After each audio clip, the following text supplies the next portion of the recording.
Thanks for joining us on Chicago Tonight, Black Voices. I'm Brandis Friedman. Here's what we're looking at.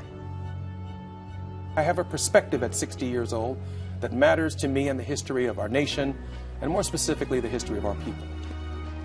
Former Congressman Jesse Jackson Jr. is back in the public eye, seeking a presidential pardon for himself and others. So when we talk about the red line extension, they're like, yeah, right.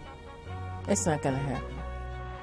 But it is going to happen. The Red Line Extension project begins in 2025.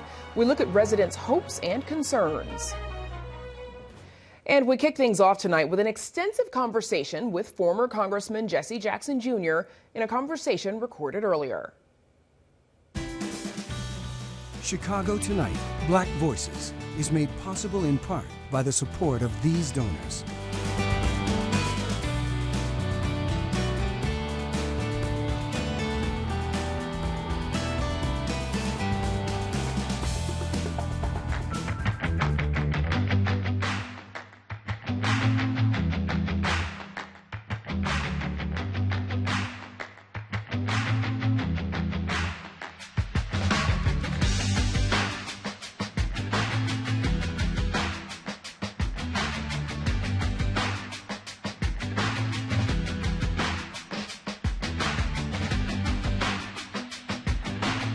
Jesse Jackson Jr., the namesake of his father, civil rights icon Reverend Jackson, had a storied career, serving 17 years as an Illinois congressman before his fall from grace in 2012.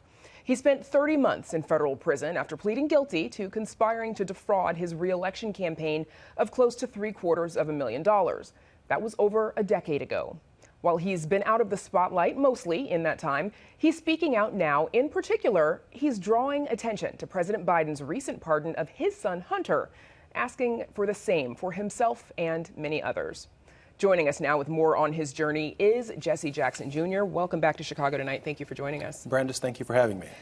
So in a letter to President Biden, as we mentioned, your father, Reverend Jackson, wrote, quote, "I write to you today to respectfully urge your consideration for a full and absolute pardon for your son and for mine, former Congressman Jesse Jackson Jr.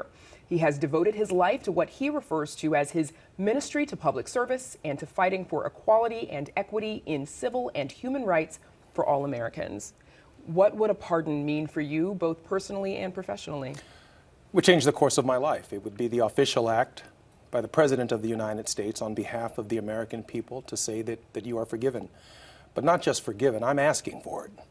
But I didn't ask just for myself. When I was released from prison, I did not file for a pardon application. I did not file for a pardon with the Obama administration. I spent my time advocating the Obama administration and subsequent administration for millions of men and women who've paid their debt to society in full to be considered for the president's pardon. And I said at that time that I'm at the back of a very, very long line of Americans who've served time. They made mistakes. They erred in their lives. But that the President of the United States and the Constitution is the only vehicle that can restore their lives. Even when I was exiting prison after I was sentenced, I said, I still seek forgiveness. And I still seek the restoration and the resurrection of my life and the life of others. And I'm still right there. Why not file for your own pardon or complete your own application at the time? Did you feel it was because it was better to advocate for many others? Why not go ahead and get yours started in the process? Because we learned just this week that you don't have to file for one. Hunter Biden didn't file for one. Paul Manafort didn't file for one. Richard Nixon didn't file for one, because the process does not require a pardon application. And in fact, to use some of my time while in prison, I was helping men who could not read or write fill out these pardon applications, and I ended up being thrown in solitary confinement because they said I was being disruptive by helping men understand their rights, the right to fill out this application, which ought to be clear to every American right now that it is unnecessary. This is a unilateral, unfettered decision by the President of the United States. Democrats and Republicans have misread it. They've not used it correctly. They've used it to help their friends, their political cronies, and their family members. But it's in our Constitution as a people. It belongs to bus drivers. It belongs to women, to a woman who might have stolen a loaf of bread to feed her family and then was subsequently convicted, tried, and sentenced. It's an act of grace It's the restoration of her life. And in the final analysis, it is the only tool that we have in the Constitution that provides a balance to justice. When a sentence is given that overreaches, that where the punishment is greater than the crime, the President of the United States has something in the Constitution called the finger of God. It is the power to reach into the states. It is the power to reach into the law and balance the scales of justice. Finger of God, also the title of a book that you completed that maybe we'll get to a little bit later on. Remind us, some of the challenges that you experience. You're a former congressman, but you also have a criminal background now. Remind us some of the challenges that come along with that. Well, when I was elected in 1995, I had a big name, but I had no money. I didn't realize quite the gravity of what it meant to live in Chicago and live in Washington. So to the tune of about $75,000 a year, I lived in my campaign. The Chicago news media got it wrong. Jesse Jackson Jr. took $750,000 from his campaign, or even in your opening, $750,000. Over the course of 10 years. $75,000 over the course of 10 years, $75,000 a year to live in two cities, Chicago and Washington, to go to work every day, to not miss a vote in nearly 17 years. As a congressman, yes, I lived in my campaign fund, and I owned my behavior for that. Lots of members of Congress find themselves in a similar situation. Some of them live in their offices. Some of them live literally in their cars because they live in Maryland or they live in Virginia. But imagine the congresspersons from Ohio, or the congressperson from California, or the congresspeople from Hawaii, very expensive territories. I didn't come to Congress a millionaire. I came there nearly fresh out of college, certainly fresh out of the seminary and fresh out of law school, determined to be of service to my constituents. And obviously post-prison, there are a lot of what we call and have done lots of reporting on permanent punishments that follow you around, that make life challenging. Almost impossible to get a job. Someone Googles your name and your name shows up, having been through this process. I was doing a radio show here in Chicago not long ago, and a young man called in, well, maybe an older man. His name was Larry. And Larry said he got 2 tickets from his congressman to visit the White House. He went to visit the White House. He took his daughter. He waited in line for 2.5 hours. When he got through security, the Secret Service asked him to come over and have a seat. He said, "What seems to be the problem?" He said, "Sir, 40 years ago, you committed a crime. 40 years ago. Your daughter's welcome in the White House, but you can't get in the White House." And on that moment, he said, "I'm voting Republican," because he was trying to get into the Joe Biden White House. Is it possible that our system actually holds a conviction from 40 years prior over a person's head? Think about Cliff Kelly at WVON, convicted 50 years ago. Think about Harold Washington, a tax offense, still unpardoned. So I'm advocating for Harold Washington's pardon, I'm advocating for Cliff Kelly's pardon, and I'm advocating for bus drivers and anyone else who needs the grace of God in their life, because at this time in our country, I think we all do. Some Biden critics say that granting a pardon for political crime sets a dangerous precedent. What do you say to that? That's exactly what the pardon power is for. They extracted from Matthew chapter 1, verse 17, David and Jesus, commander of the army and militia, and reprieves and pardons. That's the function of the lineage of David. It's the lineage of David vested in one person to balance the scales of justice for the American people. Of course, Joe Biden has the right to forgive his son, but not just his son. There are millions of other sons and daughters who are entitled to the same act of grace, the same grace of God. What we actually elect is not a Democrat or a Republican, but a person in every generation who's responsible for distributing the grace of God. And we need to get back to that if this democracy is going to survive. In a recent press briefing, I believe it was just this week, Press Secretary Karine Jean-Pierre, she commented on Biden's use of presidential pardons. Here's a little bit of that. The president has so far issued 20 individual pardons and 122 commutations. He's issued more sentence commutations at this point in his presidency than any of his recent predecessors at the same point in their first terms. This is in addition to groundbreaking categorical pardons that the president issued to address marijuana possession, convictions, military convictions in the LGBTQ plus community. Pardons are usually done when it's the president's final term historically around the holidays, and so certainly there'll be more to come. She says there'll be more to come. Are you hopeful that the president will hear you and your name will be on the list? Well, I certainly like my name to be on the list, but I'd like tens of thousands, if not millions of other men and women to be on the list as well. There are 77 million men and women who paid their debt to society. They went through the entire system. They'd been indicted. They had met a jury. They had been sentenced. They went and served their time. Hunter Biden's never going to see a day in jail. These men and women served their time. They honored the Constitution. They're out. They're driving buses. They're plumbers. They work the third shift. They're working hard trying to sustain their families and sustain their lives. And I made a determination when I did not file for a pardon application that I would be their spokesman wherever I could and whenever I could. Recently, as early as 2022, 2023, Maxine Waters and Reverend Jackson asked me to fill out the pardon application because they felt it would enhance my platform to make the case for universal pardons for millions of people. Google it.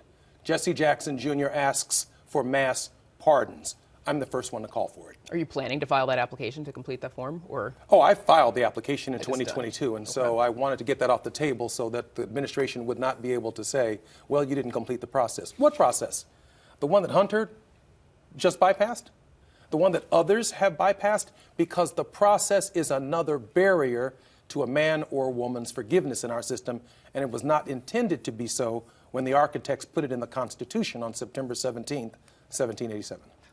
Let's pivot and talk a little bit about your career. You are a rising star in the Democratic Party from a famous political family, as we know.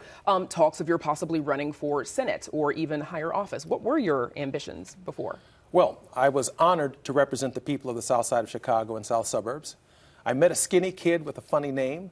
Heard of him? My sister brought him home with Michelle Obama one year from college, and he expressed an interest in running for the state Senate. I assisted in that campaign after he threw Alice Palmer off the ballot, and he asked me to serve as his campaign co-chairman with the late Paul Simon as candidate for Senate of the United States. Only Paul Simon and I served in that capacity, and fortunately, he was elected to the U.S. Senate. Obviously, I served as national campaign co-chairman for his candidacy for presidency. So I've been very generous in my own career in terms of supporting other candidates for higher office. Now I think, Brandis, that I have a new calling, and that is the restoration of human life. I'm almost 60 years old, and wherever I can advocate on the stage that I'm allowed to speak on for men and women who've fallen, who deserve the grace of God in their lives, I'm going to do that. You've clearly embarked on a return to the spotlight. We just saw a little bit of video of you joining your father and the family at the DNC this summer when he was honored on that first night. You've been speaking out about this issue, obviously, guest hosting on WVON radio. Why now? Well, why not now? The nation's attention is turning to the pardon power. And the launch of that season is when the turkeys get pardoned.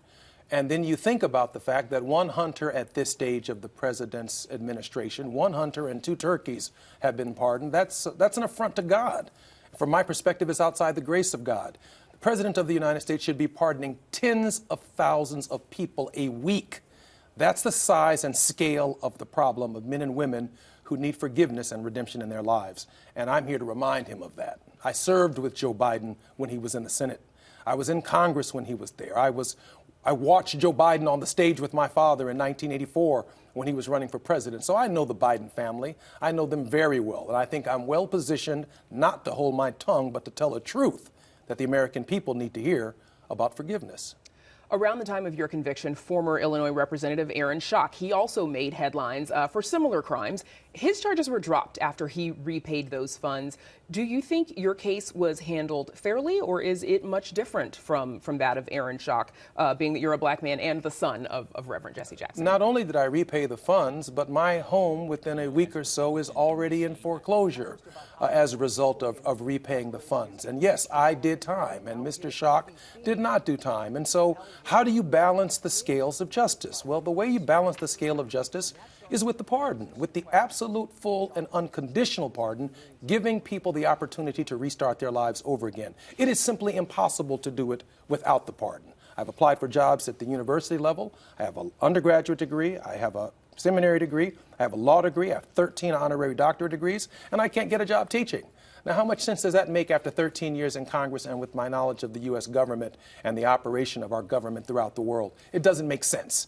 And so if I'm going through it, then a bus driver is going through it. A plumber's going through it. A construction worker is going through it. Somebody's child, their life is no different than mine, no better than mine, no different than Hunter's. They need the act of grace in their lives to begin their lives again. Being Jesse Jackson Jr. obviously carries a significant weight, I imagine. You are your father's namesake, of course. How do you balance whatever expectations, might come with that name with your own personal ambitions and desires? I accepted a long time ago, Brandis, that my father's friends, I have inherited them. And I've also inherited his detractors and, if you will, his enemies or his frenemies, neither of which I have earned. I've not earned my father's friends and I've not earned his enemies, but I've had to work hard to convince his friends to be mine, and I've had to work to convince his enemies that I'm different, that I work, that I represent people, that I have my own ministry, and that I mean business when it comes to my ministry. And that ruffles some feathers because I'm not little Jesse. I'm not just Jesse's boy. I have a perspective at 60 years old that matters to me and the history of our nation, and more specifically, the history of our people. What advice has he given you? When you get knocked down, you get back up. The ground is no place for a champion.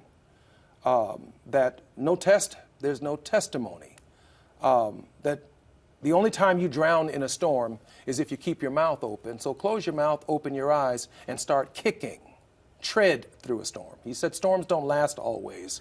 And I remind people that when they go through the storms of their life, that they don't last always. We all know that your father is famous for some of his Jesse-isms. A lot has changed, of course, since you were a sitting congressman. Donald Trump is set to start his second term as president next month. Now, Trump, in his first term, he also commuted the sentence of former Illinois Governor Rod Blagojevich. Trump has been convicted of crimes himself. If not Biden, do you think President Trump is an avenue for you to pursue for your platform for pardons? Well, first and foremost, let's be clear. My father and I signed a letter to President Trump to commute Rod Blagojevich's sentence. That didn't just happen on its own. We asked the president on behalf of his family to let him out of prison because probable cause in his case simply did not happen. I didn't offer him a darn thing to become a United States senator, and that began my investigation in 2008. And it yielded other things because all federal investigations are wandering. By 2012, they found out that I live in my campaign fund, and I own that behavior. If I were in Congress today, I'd still be living in my campaign fund because it's too expensive to live in Chicago and in Washington at the same time. What I can tell you is that, yes, I'd probably seek a pardon, not for myself from Donald Trump, but for the millions of men and women who need access to the grace of God and forgiveness. Few seconds left. I know that you have been working in broadcasting, doing some guest hosting, as we mentioned, on WVON. 20 seconds. Is political office out of the question? What's next? I can't speak for political office, but I certainly enjoy broadcast journalism, and I would love to work in broadcast journalism, whether it's on the radio or whether it's on television. It's something I know a little bit about, but we will have to leave it there. Former Congressman Jesse Jackson Jr., best of luck to you. Thanks for joining us. Brandis, thank you for having me. And we're right back after this.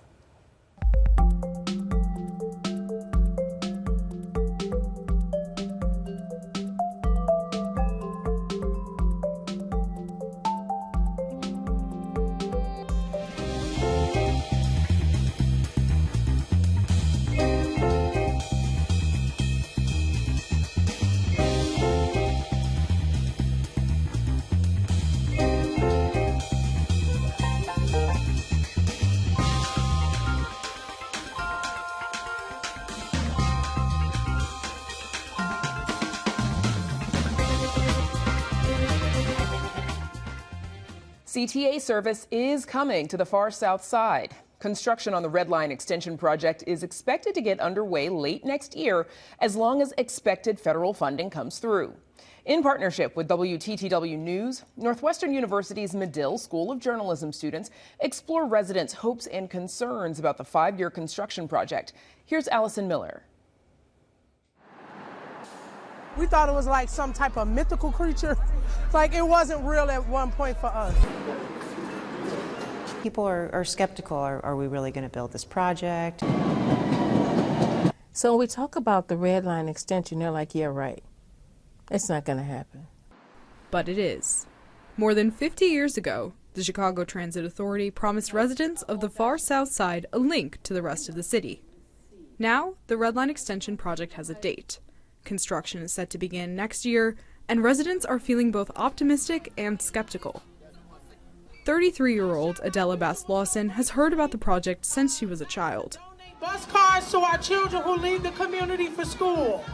She's a lifelong resident of Altgeld Gardens, which is just west of the proposed 130th Street stop. The mother of three has mixed feelings about the project. Transparency is everything, and we hope that the project remains for the community since it's by the community. Bass-Lawson is looking forward to faster travel to the rest of the city, but she worries about whether construction might affect her health. I have heart failure myself, so it's hard to pinpoint where it came from because it's so many risks around pregnancy, health, genetics, community. We just don't know where it come from. We caught up with her at the Altgeld Gardens Fall Fest. She's the health equity organizer at People for Community Recovery. The environmental justice organization was created to combat the effects of industry in Altgeld Gardens. The area has been coined Chicago's toxic donut, and research links manufacturing to high cancer rates and birth abnormalities. We're already a community that has health issues already. Project over time will cause risk. The CTA says dust and noise are expected byproducts of the construction. The Red Line Extension Committee says it will address these health concerns by working directly with affected families. We recognize that people may need some extra accommodations for health issues like asthma. People should be able to breathe, for God's sakes. The Red Line Extension project will create 4 new stops beyond the current end of the line at 95th and the Dan Ryan. The stations will be on 103rd Street, 111th Street, Michigan Avenue, and 130th Street. The CTA estimates 38,000 people will use the new stops every weekday. Andrea Reed is the executive director of the Greater Roseland Chamber of Commerce. She's advocated for extending the Red Line since 2009. You need transportation to get to, medical help, food, services, jobs. Cutting off certain groups of people was done intentionally. Residents say they don't trust officials because of a history of inadequate transportation. I mean, it's racism, okay? It is. I think that they expect us in this community to just be okay with things. Sociologist Louis McFarland founded a community garden in Roseland, a majority black community. He created the garden to support black and indigenous resilience and gathering. The CTA purchased this garden, along with 50 other properties, to make room for the new stations. He's looking forward to the extension bringing new business to the south side. But McFarland says he worries that just like the project uprooted his garden, it may also uproot residents. I'm very skeptical of these kinds of projects. I wonder if this stop is for the people who are in this neighborhood now, or if it's maybe somebody who's going to replace them in a few years. Chase says the CTA is addressing gentrification concerns. We do want to be good stewards and help the city in, what kinds of responsible development can we do that supports the community, not just a high-rise for the sake of a high-rise on a corner. Despite their worries, some residents remain hopeful about a promise soon to be fulfilled. We could transform this community into the thriving, bustling community that it once was. Bass-Lawson knows the impact of transportation barriers. She says she was forced to drop out of college because of a 2-hour commute. She says she hopes the Red Line Extension means her children and the next generation of the far south side won't have to face similar struggles. And open up a different world for a lot of folks who don't have the necessities to travel out of here, who can't go further because of time constraint. Gives them an opportunity to see the other side of Chicago. It's beautiful that way. For WTTW and Northwestern's Medill School of Journalism, I'm Allison Miller. Construction on the project is scheduled to be finished in 2029. CTA spokesperson Tammy Chase says concerns about construction can be directed to her email. That's tchase@transitchicago.com. And we're back right after this.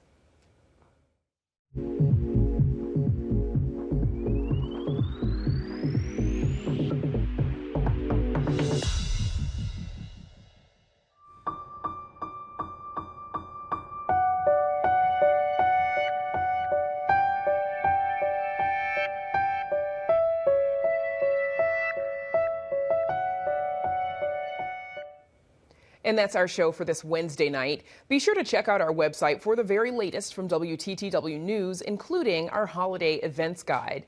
And stay connected with us by signing up for our free email newsletter, The Daily Chicagoan, at WTTW.com/newsletter. And check out what our reporters are working on by following us on Instagram at WTTW Chicago. Join us tomorrow night at 5:30 and 10. President-elect Trump's border czar visits Chicago and promises to make the city ground zero for mass deportations, what that could mean for Illinois. And thousands of Catholics make the pilgrimage to the Our Lady of Guadalupe Shrine in Des Plaines. Now, for all of us here at Chicago Tonight, I'm Brandis Friedman. Thank you for watching. Stay healthy and safe, and have a good night.